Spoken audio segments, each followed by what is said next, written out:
Eh bien, aujourd'hui, à l'heure de la bonne nouvelle, nous allons découvrir ensemble celui pour qui tous sont importants.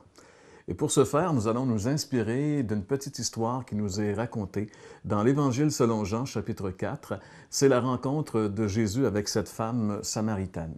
Et si vous voulez, pour ce faire, on va se situer un peu géographiquement parce que cette histoire se situe à un endroit où c'était pas tout à fait normal qu'un Juif se retrouve là.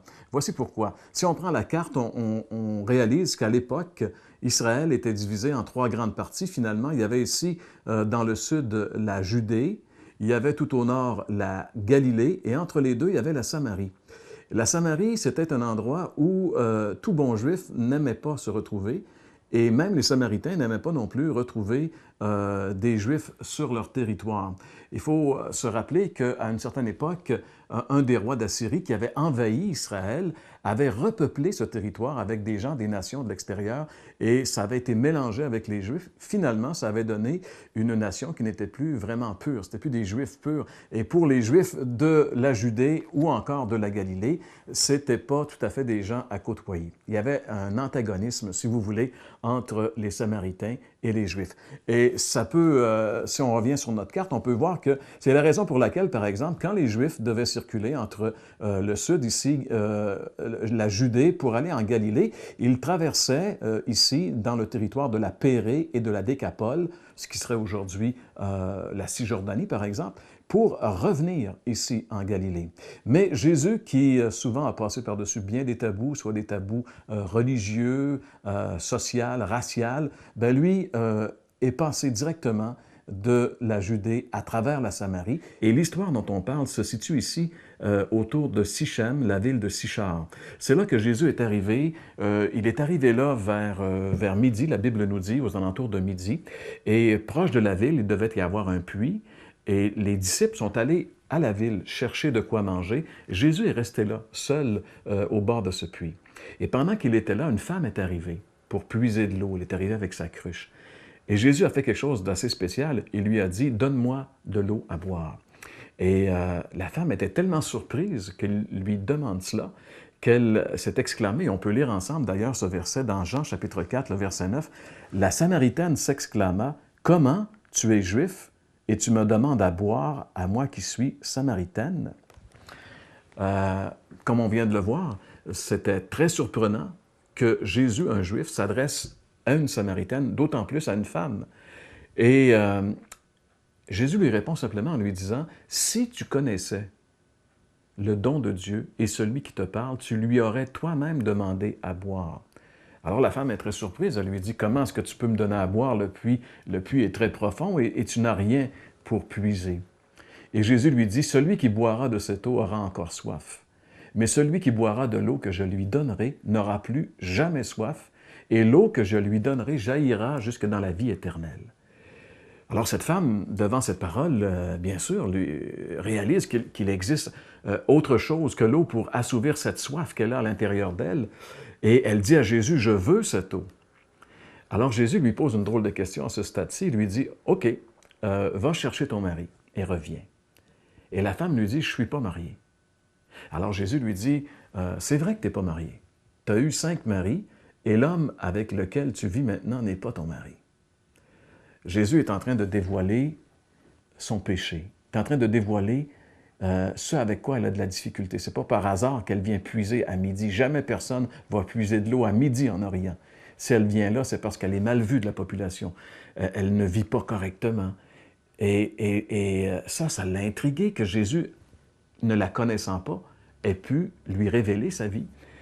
Et elle dit, « Je vois que tu es un prophète. » Alors, elle lui pose une question. Depuis longtemps, il y a une question qui l'interroge. Elle lui dit, « Nos ancêtres nous ont dit que c'est ici qu'il fallait adorer. Et vous, les Juifs, vous dites que c'est à Jérusalem. Où faut-il adorer, finalement? » C'était sa question. Et Jésus va lui révéler que ce n'est plus ni à Sichem, ni à Jérusalem qu'il faut adorer, mais les vrais adorateurs adoreront Dieu en esprit et en vérité, c'est-à-dire une adoration qui ne sera pas liée à un endroit physique, un endroit géographique.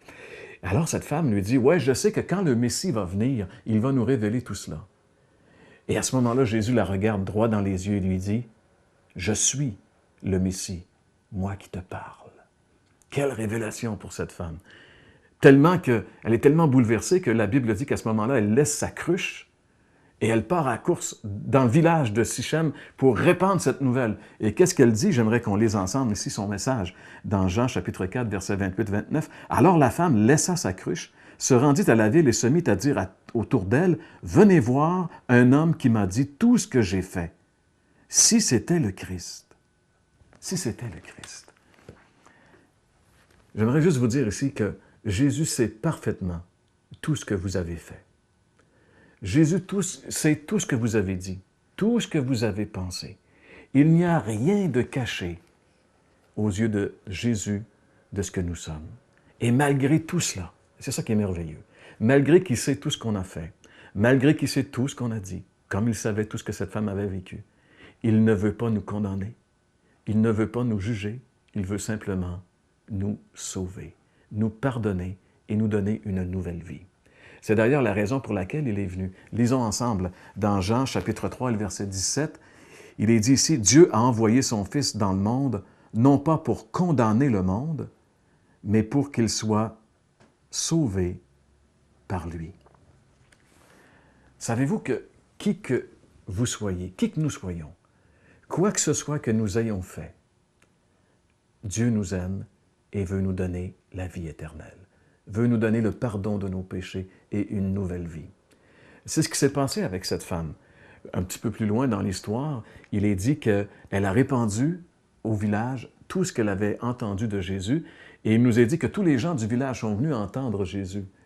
Et les gens ont dit, à un moment donné, un petit peu plus loin, les gens ont dit, « On croit en lui, pas parce que tu nous as dit ces choses, mais parce que nous l'avons nous-mêmes entendu, et nous savons qu'il est vraiment le Sauveur, le Fils de Dieu. » Rien de tel qu'une relation personnelle avec le Fils de Dieu. C'est ce que ces gens-là ont expérimenté suite à la rencontre de Jésus avec ces Samaritains. Vous savez, parce que pour Jésus, tous sont importants. Peut-être qu'on vous a mis à part très souvent dans votre vie, peut-être que même à vos yeux, vous pensez que vous n'avez aucune importance, mais laissez-moi vous dire que pour Jésus, vous avez du prix. Pour Jésus, vous êtes important. Il vous aime comme il aimait cette femme, comme il avait un rendez-vous avec cette femme, comme il a passé par-dessus bien des tabous pour aller rejoindre cette femme ce jour-là à Sichem, en Samarie. Et aujourd'hui, Jésus aimerait vous rencontrer. Jésus aimerait établir une relation avec vous. C'est possible. Tout ce que vous avez à faire, peut-être vous dites, « Oui, j'aimerais ça avoir une relation avec Jésus, mais comment est-ce que ça peut être possible? Jésus est au ciel, moi je suis sur la terre. » Bien, c'est par la foi qu'on peut établir cette relation. Si vous reconnaissez maintenant que vous êtes un pécheur, que vous avez manqué, comme cette femme, Jésus a mis le doigt sur le péché dans sa vie. Il y a du péché dans votre vie. Peut-être un péché semblable à celui de cette femme, peut-être un péché très différent, mais qui que nous soyons, nous sommes des pécheurs. La Bible dit, tous ont péché et sont privés de la gloire de Dieu. Il faut d'abord reconnaître que nous sommes un pécheur et que nous avons désespérément besoin de Jésus pour assouvir cette soif. Nous avons besoin de cette eau surnaturelle dont Jésus a dit, « Celui qui boira de cette eau n'aura plus jamais soif. » On a besoin de quelque chose qui vient assouvir notre âme, qui vient nous donner la satisfaction. On a besoin de quelque chose qui va faire en sorte qu'enfin nous allons être satisfaits, qu'enfin nous allons être bien, qu'enfin nous allons avoir des certitudes. Eh bien, seul Jésus peut nous donner ça en nous pardonnant nos péchés et en nous donnant la vie éternelle. Il peut le faire si vous l'invitez dans une simple prière. Ce n'est pas besoin d'être compliqué. Vous avez juste besoin de dire à Jésus, « Seigneur, je reconnais que je suis pécheur. Je reconnais, Seigneur, que ma vie n'est pas ce qu'elle devrait être. Je te demande pardon et je te demande de venir me pardonner et me donner la possibilité de vivre une nouvelle vie. » Et si vous le faites, encore une fois, je vous le rappelle, peu importe ce que vous ayez fait, peu importe qui vous êtes, si sincèrement vous venez à Jésus et que vous lui confessez votre état et que vous lui demandez de venir changer les choses, il va le faire. Et vous allez voir que Jésus est vraiment celui pour qui vous êtes important.